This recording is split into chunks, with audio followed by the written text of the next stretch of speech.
So groot is die genade van God vir jou en vir my wat vanoggend kan na hierdie boodskap luister.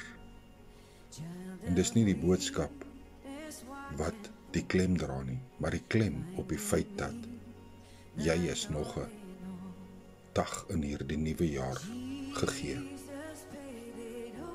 'n Vrou kom na Jesus toe en sê, mag my een seun aan jou linkerhand wees en mag my ander seun aan jou regterkant wees.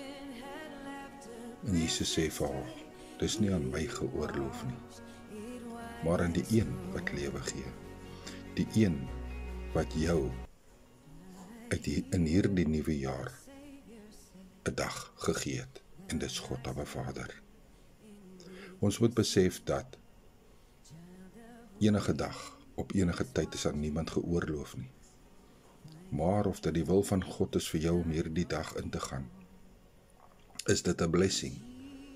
En Jesus Christus is daar om die vergifnis by God te ontvang, om weer met God versoen te word.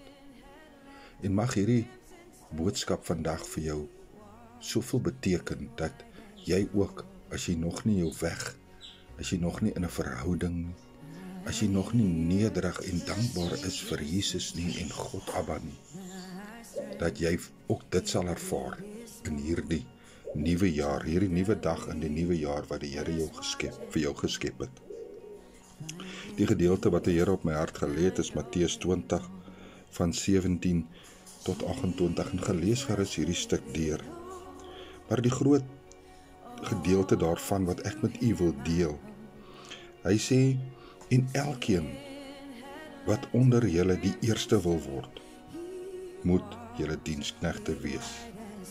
Net soos Jesus die seun van die mens gekom het om gedien te word nie, maar om te dien en sy lewe te gee as losprys vir baie. Ek lees vers 28 weer. Net soos die seun van die mens, Jesus, nie gekom het om gedien te word nie, maar om te dien en sy lewe te gee as losprys vir baie.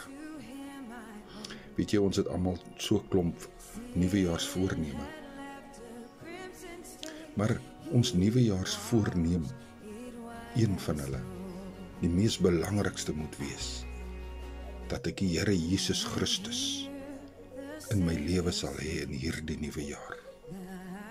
Dat ek sal wegkwans en wegbeweeg van die wêreld sondes en al die onderglike en ongeregtigheid. En regtig in hierdie nuwe jaar besluit om op die rots te staan in 2026. Nie om verander te wys nie, maar om die minste te wees en Jesus aan almal te toon.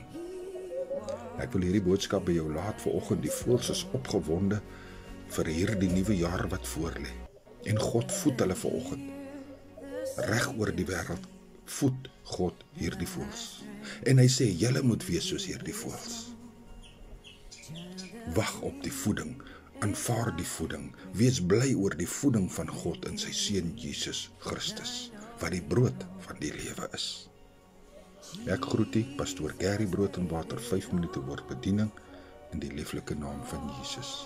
En ek sê vir jou weer, Jesus is baie lief vir jou. Amen.